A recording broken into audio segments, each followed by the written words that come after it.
Hello दोस्तों, नमस्कार। एक बार फिर से आपका बहुत बहुत स्वागत है मंजिल एकेडमी यूट्यूब चैनल पे। दोस्तों, आपकी मंजिल तक पहुंचाने के लिए एक बार फिर से मैं हाज़िर हूं एक नया वीडियो लेकर।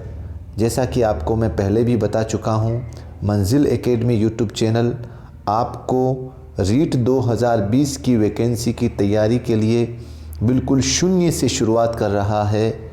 और इसी कड़ी को ध्यान में रखते हुए सबसे पहले जो रीट के सिलेबस में बाल विकास एवं शिक्षा शास्त्र का जो सिलेबस है, जो पाठ्यक्रम है, उसको पूरा करवाने के लिए मैं चाहता हूं कि एक बार कैसे सवाल आए पिछले एग्ज़ाम में, उसको आप ज़रूर अध्ययन करें और उसके बेस पर आप अपना स्टडी का टाइम टेबल मैनेज करें। और इस पेपर को ध्यान में रखते हुए आगे की जो तैयारी है उसी के अकॉर्डिंग हमें करनी है।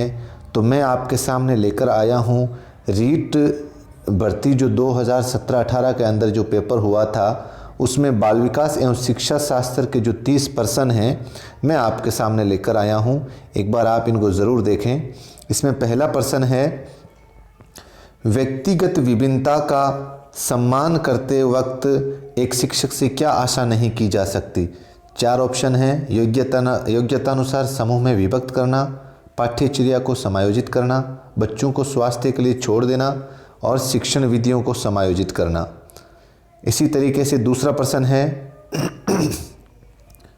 यदि पूनम की कालानुक्रमिक उम्र तथा मानसिक उम्र 9 साल है तो उसकी बुद्धि लब्धि का वर्ग हो सकता है उत्कृष्ट, औसत से कम, औसत और प्रतिभान। तीसरा सवाल है, निम्न में से कौन से संलीनता के लक्षण हैं। इसमें है कमज़ोर सामाजिक व्यवहार, रूढ़िबद्ध व्यवहार, कमज़ोर संप्रेषण और ऊपरी लिखित सभी। चौथा प्रश्न है, मात्रात्मक व्यक्तिगत क्षमता रूपी प्रक्रिया को कहा जाता है विकास, वृद्धि, संतुलन, परिपक्वता। पांचवा प्रश्न है, किशोरावस्था में एक बच्चे के उचित विकास हेतु माता पिता तथा शिक्षक निम्न कार्य कर सकते हैं। कौन कौन से? लिंग शिक्षा का उचित ज्ञान देना, उचित वातावरण प्रदान करना, परामर्श तथा मार्गदर्शन सेवा की व्यवस्था करना, उपरोक्त लिखित सभी। छठा सवाल है, निम्न में से कौन क्रियात्मक शोध से संबंधित नहीं है। क्रियात्मक शोध सिद्धांत निर्माण में सहायता करता है, ये व्यवहारिक समस्या के समाधान करने में सहायक है, त्वरित चिंताजनक समस्या के ऊपर ये केंद्रित होता है, ये रचनात्मक प्रक्रिया देता है जैसे उद्देश्य और प्रणाली में खुला परिवर्तन होना। आठवां सवाल है, एक शिक्षक अपनी कक्षा में थॉर्नडाइक के सिद्धांत को लागू करने जा रहा है, निम्नलिखित में से क्या शिक्षक को लागू नहीं करना चाहिए। ये 4 ऑप्शन हैं, आप इनको ज़रूर देखें।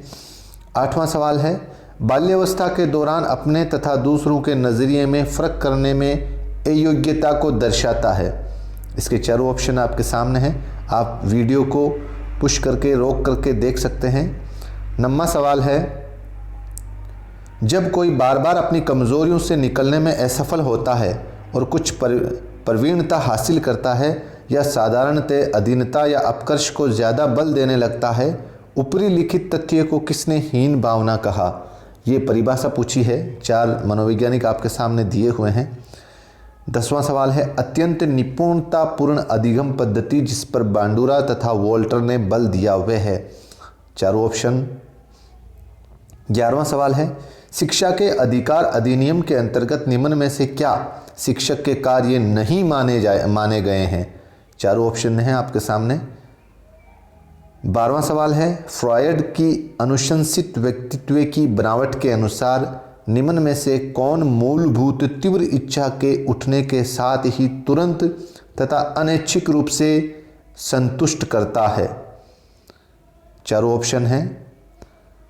अगला सवाल है, निम्न में से किस तकनीक के अंतर्गत एक बच्चा किसी चीज़ को हासिल करता है जिसे बाद में वो अपने इच्छुक चीज़ें कार्य या लाभ में बदल सकता है। यही 4 ऑप्शन आपके सामने हैं। अगला सवाल है, समायोजन प्रक्रिया के दौरान विद्यार्थीगण बहुत से विरोधाभासी परिस्थितियों से गुजरते हैं।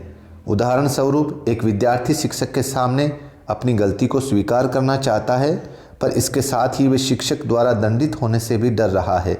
निम्न में से किसके सापेक्ष में इसे अच्छी तरह समझाया गया है? ये चारों ऑप्शन आप ज़रूर देखें। अगला सवाल है, एक 5 वर्ष के बच्चे में दूसरे के प्रति प्रतिक्रिया तथा संप्रेषण में कमी है तथा असामान्य व्यवहार को बार बार करता है। इस तरह के लक्षण किस चीज़ का प्रतीक है? अगला सवाल है, किशोर अवस्था की ऐसी आदत जिसमें खुद को भूख रखने की प्रवृत्ति होती है तथा ये ज़्यादा बालिकाओं में पाई जाती है, ऐसी अवस्था को कहा जाता है।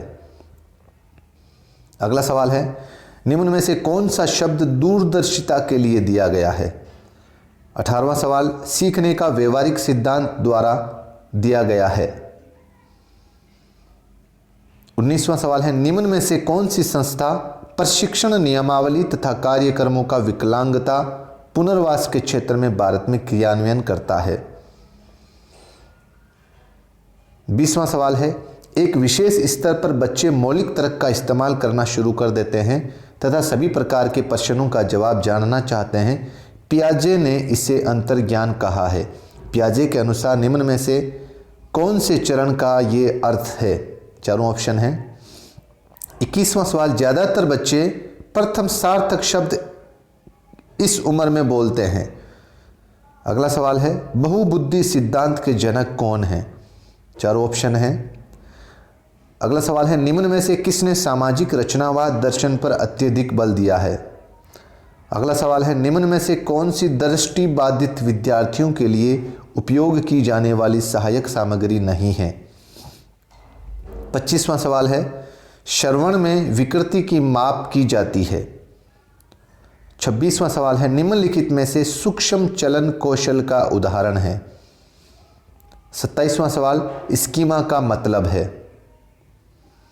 28वां सवाल है, सूचना प्रक्रमण सिद्धांत बुद्धि को विभिन्न आधारभूत कौशलों में विभक्त करने के लिए जाने जाते हैं, जिसे लोग सूचना प्राप्त करने, प्रक्रमण करने और तर्क देकर समस्या समाधान के लिए उपयोग करते हैं। इस तरह के सिद्धांत का प्रतिपादन करने हेतु श्रेष्ठ किसे माना गया है? और 29वां सवाल है, निम्न दिए गए IQ स्तर में शिक्षणीय वर्ग को चुनिए। और अंतिम सवाल है, आनुवंशिकता की इकाई है। ये चारों ऑप्शन क्रोमोसोम, निषेचित अंडा, जीन और युग्मज। तो साथियों, थोड़ा सा जल्दी में मैंने आपको ये पूरा जो 2017 का जो रीट का पेपर है बाल विकास एवं शिक्षा शास्त्र का, इसको मैंने आपके सामने रखा है। तो आप इसको जूम करके और एक एक प्रश्न को रोक करके पूरा देख लें, इसके ऑप्शन को अच्छे से समझें कि भाई किस तरीके से बाल विकास के प्रश्न आते हैं, और इसी को ध्यान में रखते हुए इसके बेस पर हम पूरी आगे तैयारी शुरू करेंगे। तो आप, मेरा यही निवेदन है कि आप जो भी विद्यार्थी हैं या आपका कोई नया साथी है जो पहली बार एग्ज़ाम में बैठ रहा है और बिल्कुल ज़ीरो से शुरुआत कर रहा है रीट 2020 की तैयारी, तो उसके लिए मंजिल एकेडमी एक बेहतरीन माध्यम है। तो मेरा आपसे यही निवेदन है कि आप ज़्यादा से ज़्यादा इस चैनल के वीडियो को लोगों तक पहुंचाएं और इस चैनल को सब्सक्राइब करें, लाइक करें, शेयर करें। जय हिंद, जय भारत।